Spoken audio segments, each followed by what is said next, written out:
Nick, we're seeing, certainly in the corporate finance business, a lot more cross-border deals, and particularly those involving Asian buyers.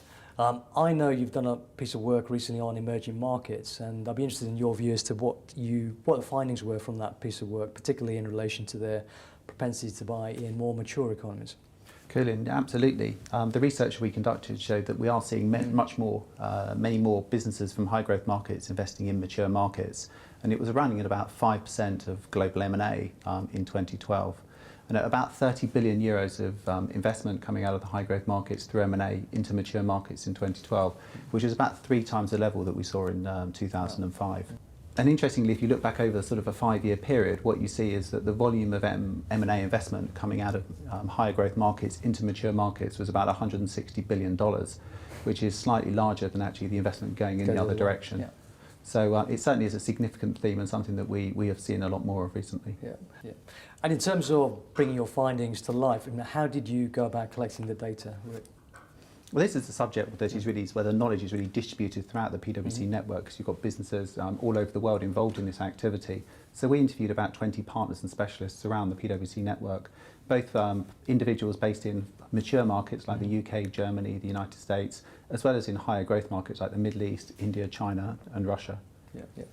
When you think about trying to get deals done with investors in those emerging markets, what are the key themes that come out which govern whether a deal is going to be successful? And there were sort of 4 principal points that consistently came through. One was around valuation metrics and valuation sort of mismatch issues. Secondly, around deal timeframes. Thirdly, around connecting with true decision makers. And fourthly, about just sort of reconciling deal process sort of issues. And just to add a little bit to those, on the valuation mismatches, making sure there's a common understanding of what some of the deal drivers are and what some of the valuation parameters are to actually sort of to come to some sort of agreement. On timeframes, it was really making sure there's a clear understanding of what is normal. Certainly there was now an expectation of sort of the more regimented process that we tend to see in Europe and North America didn't necessarily always sit that comfortably with investors from the Middle East and from certain Asian markets. On connecting with real decision makers, because of language, hierarchy and culture, you don't often always find that you've got the real decision makers in the room sort of driving deals forwards. And so it's important as a vendor of a business, if you're based in a mature market, to be clear, who are the true decision makers and that there is a line of dialogue back through to them. And finally, on reconciling sort of deal process issues, it's really trying to understand what are the things that are important to the buyer of the potential buyer of the business.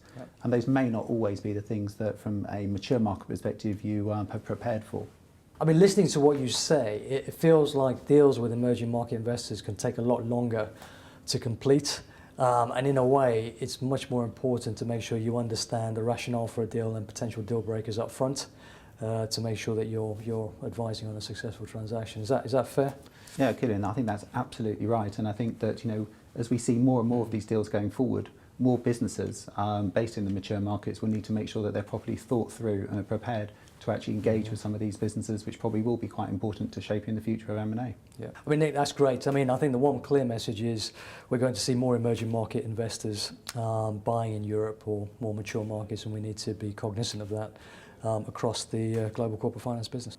That's great. I agree. Thanks. Cheers, Nick.